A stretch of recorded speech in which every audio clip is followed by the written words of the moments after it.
మన ప్రభును రక్షకుడైన యేసుక్రీస్తు వారి శ్రేష్టమైన నామమున చేరువచ్చిన ప్రియులందరికీ ప్రత్యేకమైన వందనాలు తెలియజేస్తూ ఉన్నాం.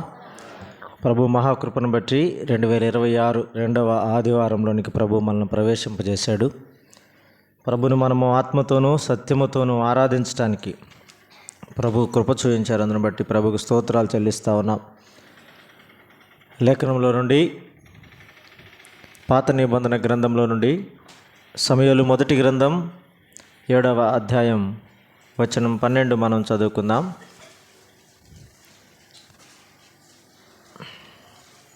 సమూయేలు మొదటి గ్రంథం 7వ అధ్యాయం వచనం 12. అప్పుడు సమూయేలు ఒక రాయిని తీసి ఇస్పాకును షేనుకును మధ్య దానిని నిలిపి ఇంతవరకు యెహోవా మనకు సహాయము చేసినని చెప్పి దానికి ఎబెనేజరు అను పేరు పెట్టెను. చదువుకున్న లేఖన భాగం ప్రభువు మన వినికిడిలో ఆశీర్వదించునుగాక. ఆమేన్. ప్రభునందు ప్రియులారా, సమూయేలు మొదటి గ్రంథం 7వ అధ్యాయం 12వ వచనంలో మనం చదువుకున్న ఈ 12వ వచనంలో ఒక మాట, 12వ వచనంలో ఒక మాటని జ్ఞాపకం చేస్తాను. ఇంతవరకు యెహోవా మాకు సహాయము చేసినని, ఆ మాట మనం చూస్తూ ఉన్నాం. ఇంతవరకు యెహోవా మనకు సహాయము చేసినని చెప్పి దానికి ఎబెనేజరు అని పేరు పెట్టాను. ఎబెనేజరు అంటే సహాయపు రాయి అన్నాడు కదా. ఇంతవరకు యెహోవా మనకు సహాయము చేశాడు. ఈ మాట జ్ఞాపకం పెట్టుకోవాలి. దేవుని సహాయం మనము మెండుగా పొందుకుంటా ఉన్నవారం అనే విషయాన్ని జ్ఞాపకం చేస్తూ ఉన్నాం. ఆనాడు ఇశ్రాయేలు ప్రజలకు ఉన్న సమస్యలో సమూయేలు దగ్గరికి వారు వచ్చినప్పుడు సమూయేలు వారి పక్షాన కార్యం దేవునికి అలాగే ఇశ్రాయేలు మధ్య ఉన్న ప్రవక్తగా ఉన్నాడు గనక 7వ అధ్యాయంలో సమూయేలు కొన్ని సూచనలు ఇశ్రాయేలు ప్రజలకు తెలియజేశాడు. వారు అలాగూ చేయటం ద్వారా దేవుని సహాయం వారు పొందుకున్నారు. ఆ విషయాన్ని జ్ఞాపకార్థంగా 12వ వచనం చెప్తాడు కదా. 12వ వచనంలో మనం చదివిన 2వ భాగంలో ఇంతవరకు యెహోవా మనకు సహాయము చేశాడు. దేవుడు సహాయకుడు, ఆయన ఎంతైనా నమ్మదగిన సహాయుడు. కీర్తన గ్రంథంలో ఉంటుంది. కీర్తన గ్రంథంలో మనం చూస్తాం 46వ కీర్తనలో 46వ కీర్తనలో మొదటి చరణంలో ఒక మాట మనం చదువుతాం. దేవుడు మనకు ఆశ్రయమును దుర్గమునై ఉన్నాడు, ఆపత్కాలములో ఆయన నమ్ముకొనదగిన సహాయకుడు. ఎప్పుడు దేవుడు ఎప్పుడూ నమ్ముకొనదగిన సహాయకుడే. ఎందుకు ఆ మాట అన్నాడంటే, ఆపత్కాలములో ఆపద వచ్చినప్పుడు మనము ఏమవుతామంటే మనకెవరు సహాయం చేస్తారు అని ఆలోచనలో పడతాం, డైలమాలో పడతాం. అప్పుడు దేవుని వాక్యం మనం చెప్తా ఉన్న మాట ఏంటంటే, ఆపత్కాలంలో కూడా నమ్ముకొనదగిన సహాయకుడు ఎవరైనా ఉన్నారు అంటే దేవుడు మాత్రమే. ఆపత్కాలంలో మనము సహాయం కొరకు ఎటు చూసినా మనకు నిరాశ కలుగుతుందో ఏమో కానీ దేవుని వైపు చూస్తే దేవుడు తప్పక సహాయం చేస్తాడు. కీర్తన గ్రంథంలో మరొక మాట 63వ కీర్తన 7వ చరణంలో ఓ మాట మనం చదువుతాం. 63వ కీర్తన, కీర్తన గ్రంథం 63వ కీర్తన. నీవు నాకు సహాయకుడై ఉంటివి, నీ రెక్కల చాటున శరణుజొచ్చి ఉత్సాహధ్వని చేసేదను. భక్తుడు చెప్తున్న మాట ఏంటంటే, ఏమన్నాడు 63:7లో, నీవు నాకు సహాయకుడవై ఉంటివి అని మాట అంటాడు. దేవుడు సహాయకుడు అని వారి అనుభవంలో నుండి చెప్తా ఉన్న మాటలు మనం గమనిస్తూ ఉన్నాం. మరొక మాట చూద్దామా. కొత్త నిబంధన గ్రంథంలో హెబ్రీయులకు రాసిన పత్రికలో 13వ అధ్యాయంలో 13వ అధ్యాయం వచనం 4, క్రొత్త నిబంధన గ్రంథంలో హెబ్రీ పత్రికలో 13వ అధ్యాయంలో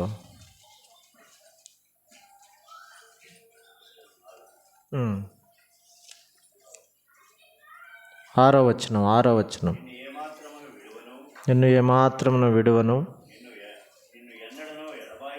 నిన్ను ఎన్నడను ఎడబాయనని ఆయనే చెప్పెను కదా, కాబట్టి ప్రభువు నాకు సహాయుడు. ఈ మాట మనం చూస్తున్నాం.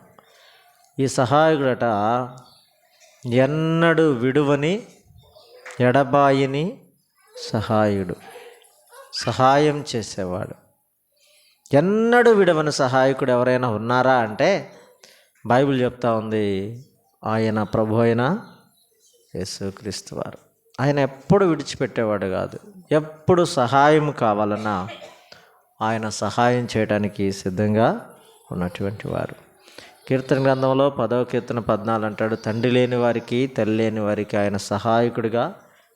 చాలామంది తండ్రులను కోల్పోయిన వారు, తల్లులను కోల్పోయిన వారు, దేవుని వాక్య ఆదరణ ఏమిటంటే నేను మీకు సహాయకుడిగా ఉన్నాను. భర్తలను కోల్పోయిన వారు కదండి. ఇలా ఏదైతే మనకు ఆధారం అనుకున్నామో ఆ ఆధారాన్ని కోల్పోయిన వారు ఈ వాక్యం చేత ఆదరింపబడాలి. దేవుని వాక్యం మనం సెలవిస్తూ ఉంది, ఆయన ఎంతైనా నమ్ముకొనదగిన సహాయకుడు. తండ్రి లేని వారికి, తల్లి లేని వారికి, భర్త లేని వారికి, ఇలా వారిని ఆయన సహాయకుడై ఉన్నారు వారికి అనే మాటలు మనం చూస్తూ ఉన్నాం. దేవుడు సహాయకుడు అనే మాట మనకు అర్థమవుతా ఉన్నప్పుడు మనం చదువుకున్న సమూయేలు మొదటి గ్రంథం 7వ అధ్యాయం 12వ వచనంలో సమూయేలు చెప్తున్న మాట ఏంటంటే, ఇంతవరకు యెహోవా మనకు సహాయకుడై ఉన్నాడు. ఈ అనుభవం మన జీవితాల్లో కూడా ఉంది. ఇంతవరకు దేవుడు మనకు సహాయకుడిగా ఉన్న మాట వాస్తవం.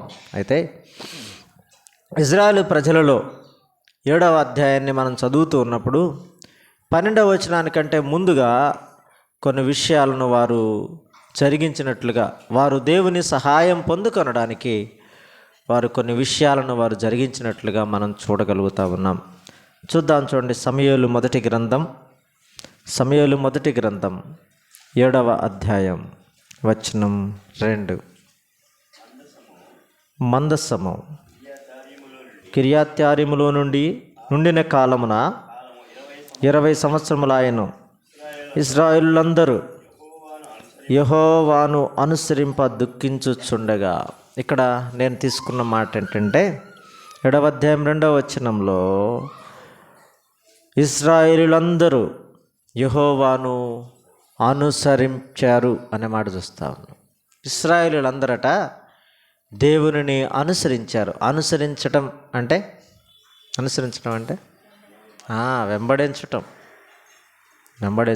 అనుసరించటం, వెంబడించటం, ఆయన నడవడం, ఆయనను బట్టి ఇలా చెప్పుకోవచ్చు. దేవుని గ్రంథంలో మనం గమనిస్తే కొన్ని మాటల మనం చదువుదాం. త్వరగా మనం దేవుని వాక్యాన్ని ధ్యానం చేద్దాం. చూడండి, రాజుల మొదటి గ్రంథంలో 18వ అధ్యాయం 21వ వచనంలో, రాజుల మొదటి గ్రంథంలో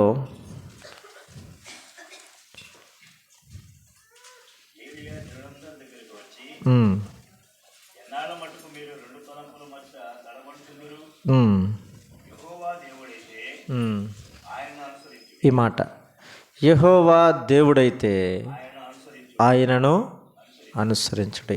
ఈ మాట మీకు అర్థమైంది అనుకుంటా. దేవుడు ఎప్పుడు సహాయకుడిగా ఉంటాడంటే, ఇందాక మనం చాలా విషయాలు చెప్పుకున్నాం, ఆయన ఎప్పుడు సహాయకుడిగానే ఉంటాడు. అయితే ఇక్కడ చదువుతున్న మాటలో రాజుల మొదటి గ్రంథం 18వ అధ్యాయం 21వ వచనంలో మనం చదువుతున్న మాట మరొకసారి చదువుదాం. ఏలియా జనులందరూ అంటే ఇశ్రాయేల్ జనులందరి దగ్గరికి వచ్చి, ఎన్నాళ్ళు మట్టుకు మీరు రెండు తలంపుల మధ్య తడబడుచుందురు? యెహోవా దేవుడైతే ఆయనను అనుసరించుడి అనే మాట చెప్పాడు కదా. యెహోవా దేవుడైతే ఆయనను అనుసరించుడి, ఆయన్ని వెంబడించండి అన్నాడు. ఈ మధ్యాహ్న సమయంలో ఎంతమంది ప్రభుని, ఎంతమంది దేవుని అనుసరిస్తున్నాం అని చెబుతూ ఉన్నారో వారు ఆయనను దేవునిగా అంగీకరించిన వారా, అంగీకరించిన వారా? ఒకవేళ అంగీకరించిన వారైతే మంచిది. అంగీకరించని వారైతే ఒకవేళ దేవునిగా, ఆయనను ప్రభువుగా, ఆయనను రక్షకునిగా, ఆయన నీ పాపాలు కడిగేవానిగా, ఆయన నీకు పాప క్షమాపణ అనుభవించిన వానిగా నీ హృదయంలో ఆయనకు స్థానం లేకపోతే ఆయన నీ దేవుడు కాడు. యెహోవా ఆ మాటలో కీర్తన గ్రంథం చెప్తాడు, యెహోవా దేవుడు కాగల జనులు ధన్యులు. ఆయనను దేవునిగా అంగీకరించిన వారు ధన్యులు. ఒకవేళ ఆయన దేవునిగా అంగీకరించకపోతే, ఆయన దేవుడే కానీ ఆయన నీ దేవుడు కాకపోతే నువ్వు ధన్యుడివి, ధన్యురాలవు కాదు అనే విషయాన్ని జ్ఞాపకం చేస్తూ ఉన్నాం. దేవుని వాక్యం చెప్తా ఉంది, ఎన్నాళ్ళు మట్టు మీరు రెండు తలంపుల మధ్య ఉంటారు, తడబడతా ఉంటారు. దేవుని తట్టు తిరగకుండా ఆచార సంబంధమైన భక్తి జీవితంలో ఎందుకు సాగుతూ ఉన్నారు? హృదయంలో ప్రభు లేకుండా ఎందుకు భక్తి వేషం వేసుకున్నారు? ఎందుకు భక్తి ముసుగులో కొనసాగుతూ ఉన్నారు? రెండు తలంపుల మధ్య మీరు అసలు ఎందుకు కొనసాగుతూ ఉన్నారు? దేవుడు ఆయన నిన్ను సృజించినవాడు, ఆయన నిన్ను కాపాడుతున్నవాడు, ఆయన నిన్ను పోషిస్తున్నవాడు, ఆయన నిన్ను రక్షించడానికి తన ప్రియ కుమారుడైన ప్రభువైన యేసుక్రీస్తు వారిని లోకానికి పంపించినవాడు. అదే కదా 3:16 యోహాను సువార్త. దేవుడు లోకమును ఎంతో ప్రేమించును కాగా ఆయన తన అద్వితీయ కుమారునిగా పుట్టిన వారిని విశ్వాసం ఉంచి ప్రతివాడును నశింపక నిత్య జీవం పొందినట్లు ఆయనను మన కొరకై అనుగ్రహించాడు. ఆయన రక్షణను నువ్వు రుచి చూడకపోతే, ఆయనను దేవుడిగా అంగీకరించకపోతే అసలు నువ్వు అనుసరించే వ్యక్తి జాబితాలోనే లేవు.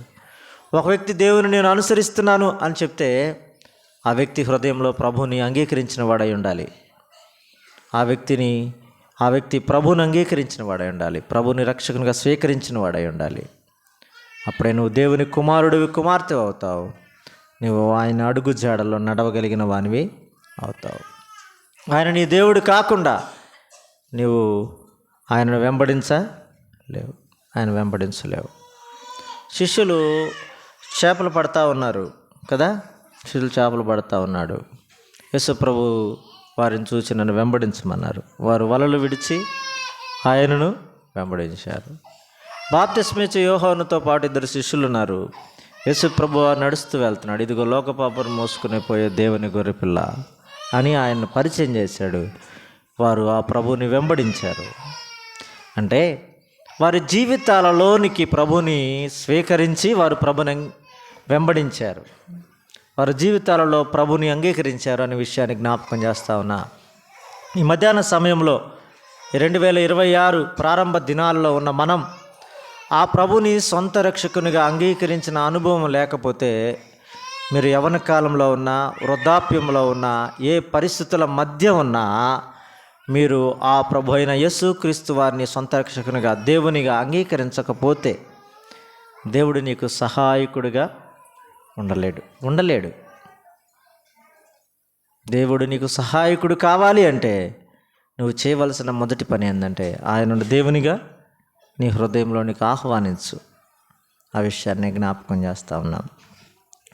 దేవునిని అనుసరించటం, దేవునిని వెంబడించటం అనే ఈ యొక్క మాటను మనం జ్ఞాపకం చేసుకుంటూ ఉన్నప్పుడు దేవుని గ్రంథంలో చాలా విషయాలు వరుస క్రమంలో ఉన్నాయి. కానీ నేను కొన్ని విషయాలు అలా జ్ఞాపకం చేస్తాను.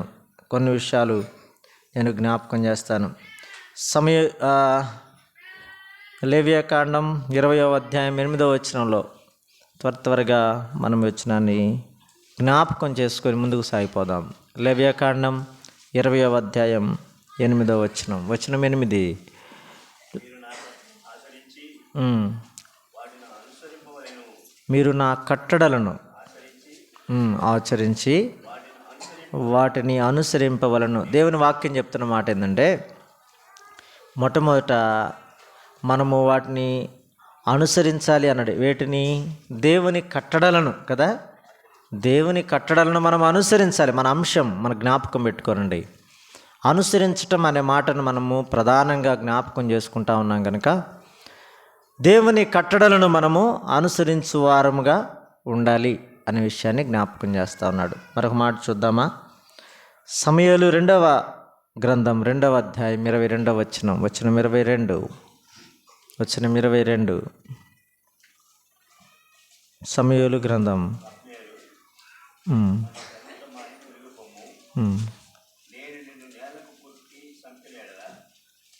ఒక్క నిమిషం.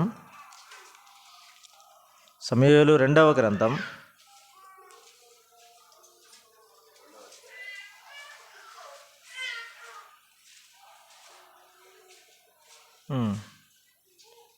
2:22.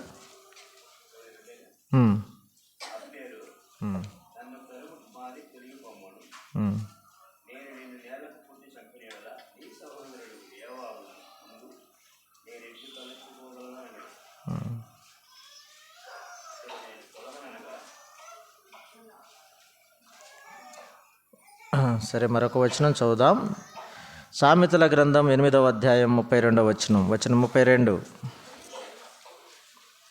సామెతల గ్రంథం 8:32. కావున పిల్లలారా నా మాట ఆలకించుడి, నా మార్గములను అనుసరించువారు ధన్యులు. ఇక్కడ 2వ మాట చెప్తా ఉన్నాడు. మనము దేవుని కట్టడలను అనుసరించడం అనేది ఒకటైతే, రెండో చెప్తున్నాడు దేవుని మార్గములను అనుసరించాలి అన్నాడు. దేవుని కట్టడలను అనుసరించాలి, దేవుని మార్గములను అనుసరించాలి. ఈ మాట మనం చదువుతూ ఉన్నాం. మరొక మాట చూద్దాం. కీర్తనల గ్రంథంలో 119వ కీర్తనలో 101వ చరణం, 119వ కీర్తన 101వ చరణం.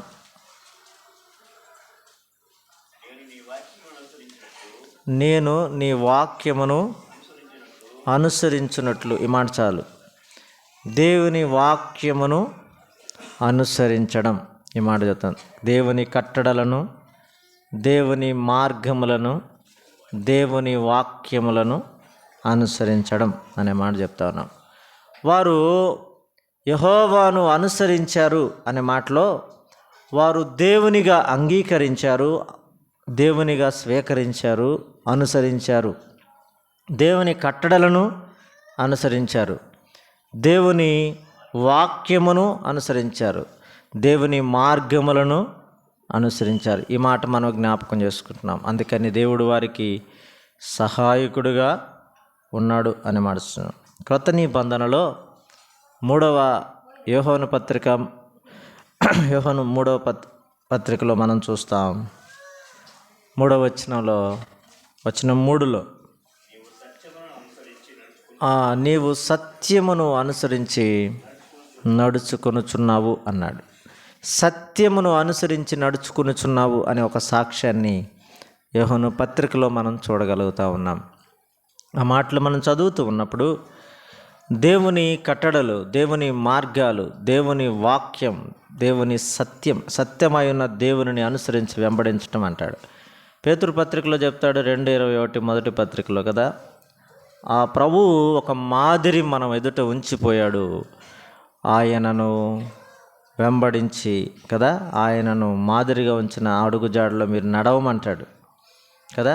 ఆయన బదులు దూషింపలేదు, ఆయన శ్రమ పెట్టబడి బెదిరింపక న్యాయంగా తీర్పుచ్చు దేవునికి తను తాను అప్పగించుకున్నాడు అనే మాట చూస్తాం. దేవుడు ఒక మాదిరి మన ముందు ఉంచిపోయినప్పుడు ఆ మాదిరిలో మనం నడవాలి, వెంబడించాలి, అనుసరించాలి. ఇదే వాక్యం చెప్తున్న సత్యం. ఈ మాటలు మనం జ్ఞాపకం చేసుకొస్తూ ఉన్నాం. పాత నిబంధనలో నిండు మనస్సుతో యెహోవాను అనుసరించిన వాడు ఎవరంటే కాలేబు అనే మాట మనం చూస్తూ ఉన్నాం. ఆస కూడా హృదయపూర్వకంగా యెహోవాను అనుసరించాడు అనే మాట మనం చూస్తూ ఉన్నాం. క్రొత్త నిబంధనలో అపోస్తలుడైన పౌలు ఆ ప్రభువుని అంగీకరించిన తర్వాత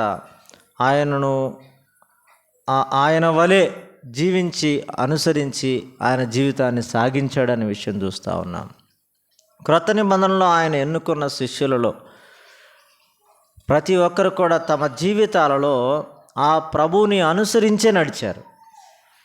ప్రారంభ దినాల్లో వారు తొట్టిల్లారు, తప్పిపోయినట్లుగా కనబడతారు, కానీ వారు ప్రభువుని అంగీకరించిన తర్వాత, ప్రభువు మరణించి సమాధి చేయబడి తిరిగి లేపబడిన తర్వాత, వారు ఒక అనుభవంలోనికి వచ్చిన తర్వాత, వారు సంఘంగా చేర్చబడిన తర్వాత, పరిశుద్ధాత్మ వారి మీదకి దిగి వచ్చిన తర్వాత, వారు ఆ ప్రభువు నడిపింపులో వారు ప్రభుని వెంబడిస్తూ సాగిపోయిన వారుగా ఉన్నారు. వారి చివరి దినాలలో కూడా వారి మరణం హతసాక్షులుగా వారు చేయబడినంత మట్టుకు వారు ప్రభువు వలె సాగినట్లుగా మనం గమనిస్తూ ఉన్నాం. వారి మరణాలు దేవుని గ్రంథంలో కొందరు లిఖించబడినను, కొందరు లిఖించబడకపోయినను వారు ప్రభు కొరకు హతసాక్షులైపోయారు. ప్రభు ఏ విధంగా అర్పింపబడ్డాడో అలాగే వారు ప్రమిదలుగా అర్పింపబడేట్లుగా మనం చూస్తూ ఉన్నాం. ప్రభుని వెంబడించటం అంటే ఆయన అంటాడు, మీరు సమస్తమును విడిచి నన్ను వెంబడించండి అంటాడు. అంటే త్యాగం ఉంది ప్రభుని వెంబడించటంలో, త్యాగం ఉంది. మనకేది ఇష్టమో, ఏది మనకి ప్రీతికరమైందో దానిని విడిచి మనం ప్రభుని వెంబడించాలి, అనుసరించాలి అనే మాటలో ఇన్ని విషయాలు ఉన్నాయనే విషయాన్ని జ్ఞాపకం చేస్తూ ఉన్నాం. మనకేది ప్రీతికరమైందో దాన్ని విడిచి ప్రభుని వెంబడించే అనుభవం మనకున్నప్పుడు ప్రభు మనకు సహాయకుడిగా ఉంటాడు అనే విషయాలు మనం చూస్తూ ఉన్నాం. మరొక మాట నేను జ్ఞాపకం చేస్తాను. యోహాను సువార్త 12వ అధ్యాయం 26వ వచనంలో, యోహాను సువార్త 12వ అధ్యాయం 26వ వచనంలో ఒక మాటని జ్ఞాపకం చేసి నేను దాటిపోతాను. 12వ అధ్యాయం 26వ వచనం, మేము ఒకడు నన్ను సేవించినట్లా నన్ను వెంబడింపవలెను, నేను ఎక్కడ ఉండును అనే మాట మనం చూస్తూ ఉన్నాం. 12వ అధ్యాయం 26వ వచనంలో మరొకసారి ఆ వచనం చదువుదాం. యోహాను సువార్త వెంబడింపవలెను అనే మాట మనం, నా సేవకుడును ఉండును అనే మాట మనం చూస్తూ ఉన్నాం. మత్తయి సువార్త 19వ అధ్యాయం 27వ వచనంలో కూడా ఒక మాట మనం చదువుతాం. 19:27 మత్తయి సువార్త.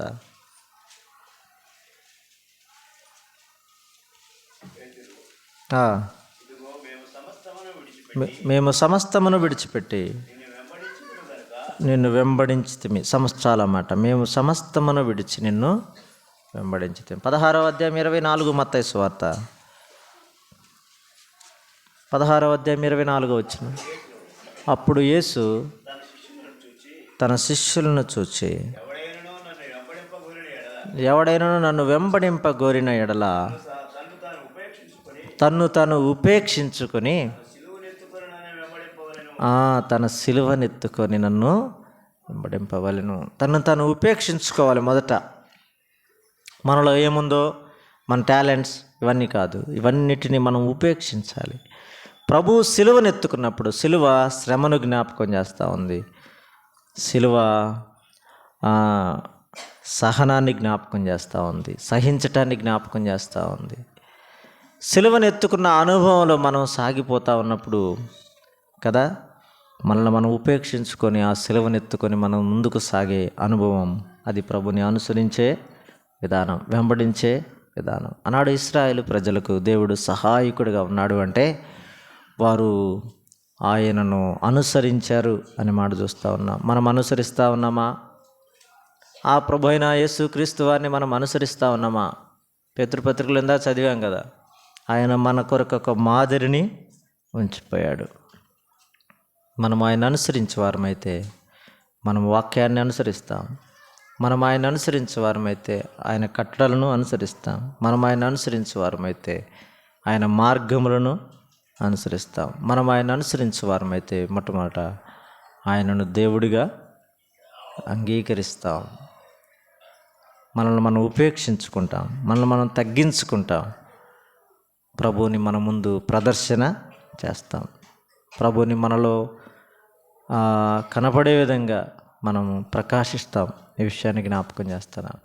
మొట్టమొదటి మాట ఏం చెప్పుకున్నామంటే, వారికి దేవుడు సహాయకుడిగా ఉండడానికి కారణం ఏంటంటే వారు దేవునిని అనుసరించిన వారు. రెండవ మాట జ్ఞాపకం చేస్తాను. సమూయేలు మొదటి గ్రంథం 7వ అధ్యాయం వచనం 3.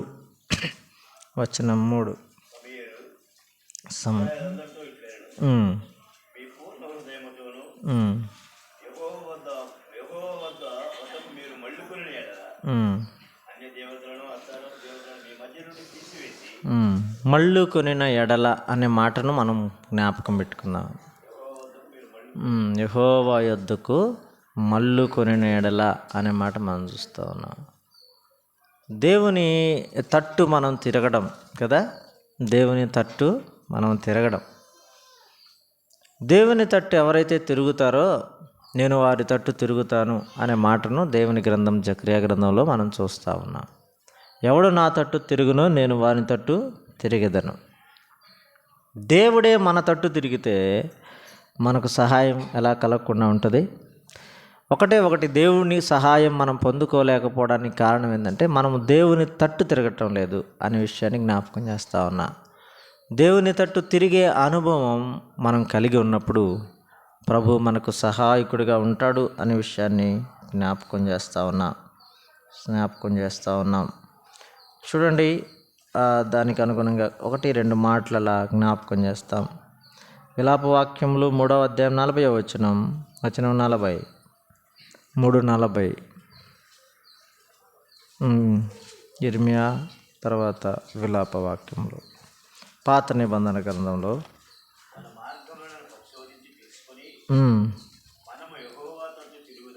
మనము యెహోవా తట్టు తిరుగుదము. హోషేయ 14:1 త్వరగా వచ్చిన భాగాలను మనం జ్ఞాపకం చేద్దాం. పాత నిబంధనలో ఉండి హోషేయ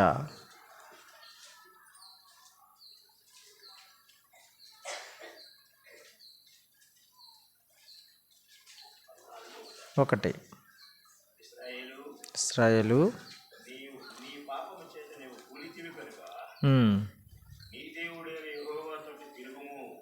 నీ దేవుడైన యెహోవా తట్టు.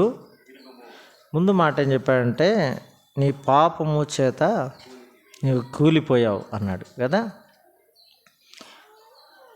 ఈ మాట చదువుతూ ఉన్నప్పుడు కొత్త నిబంధనలో మరలా మనం తప్పిపోయిన కుమారుడి దగ్గరికి రావచ్చు.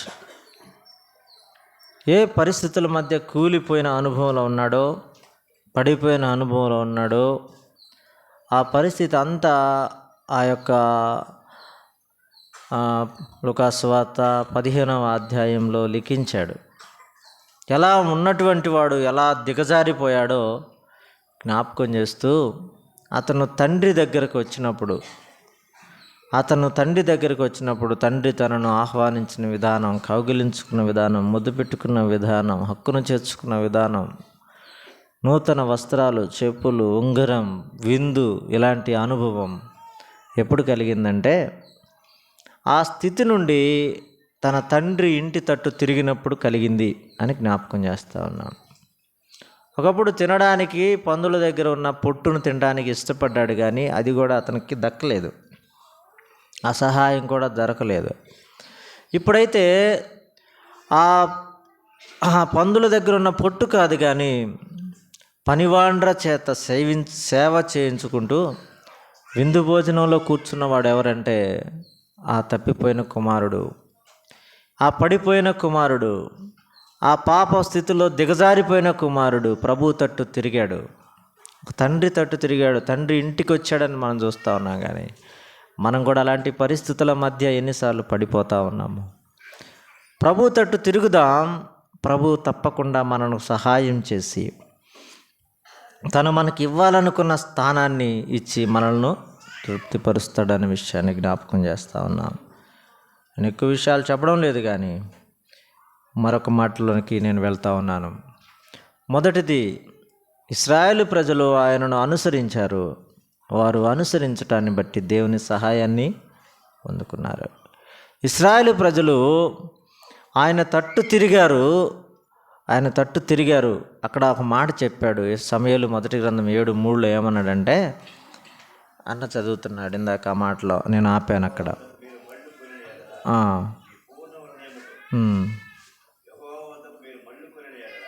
ఆ వచనమంతా చదువుదామన్నా, 3వ వచనమంతా చదువు.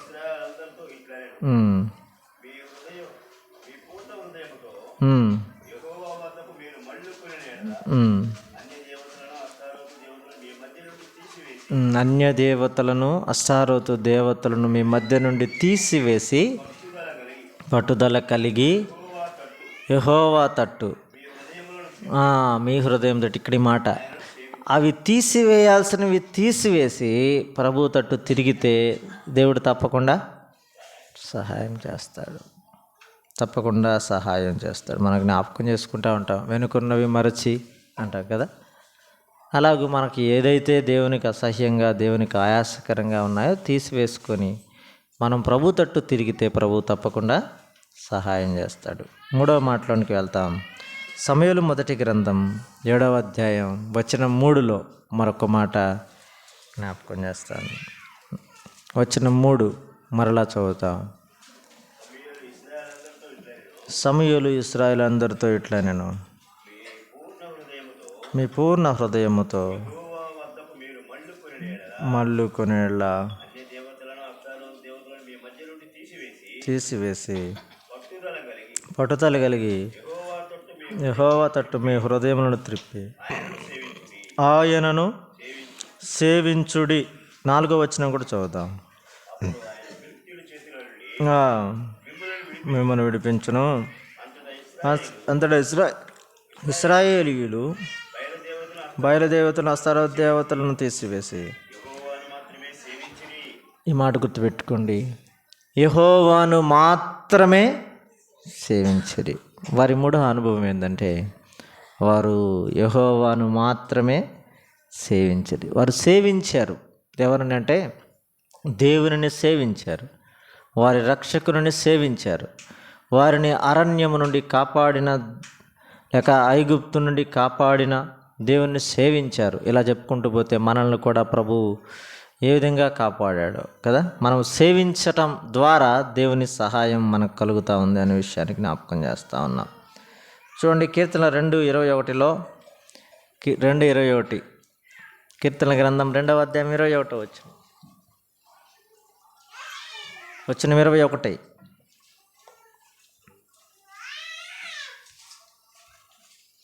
నూరవ కీర్తన 2వ చరణం కూడా ఒక చదువుదాం. 100వ కీర్తన 2వ చరణం. సంతోషముతో యెహోవాను సేవించేటప్పుడట దేవుని ఎలా సేవించాలి? సంతోషముతో యెహోవాను సేవించాలి అన్నాడు. మనం ఈరోజు దేవుని సేవించడానికి వచ్చాం, దేవుని ఆరాధించడానికి వచ్చాం, దేవునికి అర్పించడానికి వచ్చాం. మనం సంతోషంతో చేసామా? పాట పాడతాం కదా, సంతోషంతో నిచ్చిన వాడిని ఎంతో దేవుడు ప్రేమించును అనే కీర్తన పాడతాం. సంతోషంగా కాకుండా ఏదో ఆచారంగా, ఏదో ఇవ్వాలి కనుక ఇవ్వటం, ఏదో రావాలి కనుక రావడం అన్నట్లుగా చేస్తే దేవుడు మనకు సహాయకుడిగా ఉండలేడు అనే విషయాన్ని జ్ఞాపకం చేస్తూ ఉన్నాం. దేవుని వాక్యంలో నుండి మరొక మాట నేను చెప్తా ఉన్నాను, మరొక మాట కూడా చెప్తాను. చూడండి, రోమీయులకు రాసిన పత్రికలో 12:11లో కొత్త నిబంధనలో నుంచి ఒక మాట మనకు జ్ఞాపకం చేస్తాం.